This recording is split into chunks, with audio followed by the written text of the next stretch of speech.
Hong Kong's protesters are back. This time last year, demonstrations began as a response to an extradition bill, which was scrapped after months of unrest. So why are we seeing these familiar scenes again? You could say the broader issue is still the same. It's about Beijing's growing influence in Hong Kong. But let's take a closer look. The first large-scale protests of 2020 were triggered by two controversial pieces of legislation. One is a law that would make it illegal to disrespect the Chinese national anthem. That had been under discussion for some time.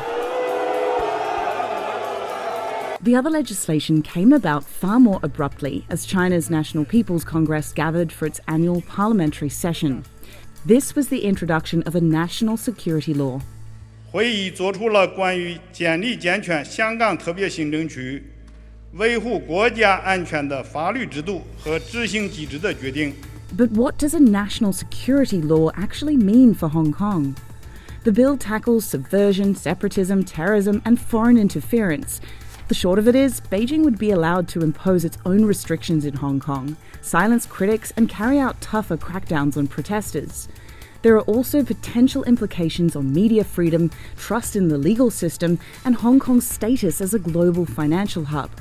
One of the biggest points of contention from what we know about the law so far is that mainland Chinese intelligence and security agencies would be allowed to operate in Hong Kong. The protesters see the law as a huge threat to the city's autonomy and freedoms, which were meant to be safeguarded in the One Country, Two Systems framework agreed when Hong Kong was handed back to China from Britain. But Beijing says that the basic law, the city's mini-constitution, allows the right to impose security legislation and that the violent protests undermined those freedoms. Then there's this bombshell from the US. Hong Kong's special trading status will be scrapped.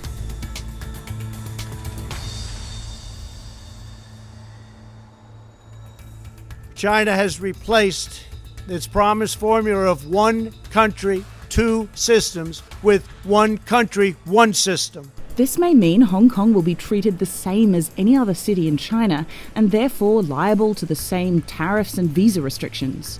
准确贯彻落实一国两制方针和基本法。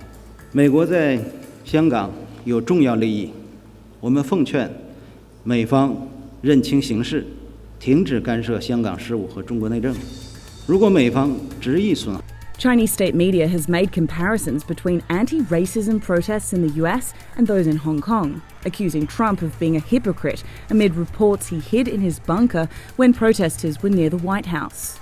Mr. President, don't hide behind the Secret Service. Go to talk to demonstrators seriously.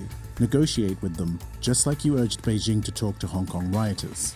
What we know for Hong Kong is we are stuck in the middle of a massive disagreement between two big economic powers, and it's a very uncomfortable place to be.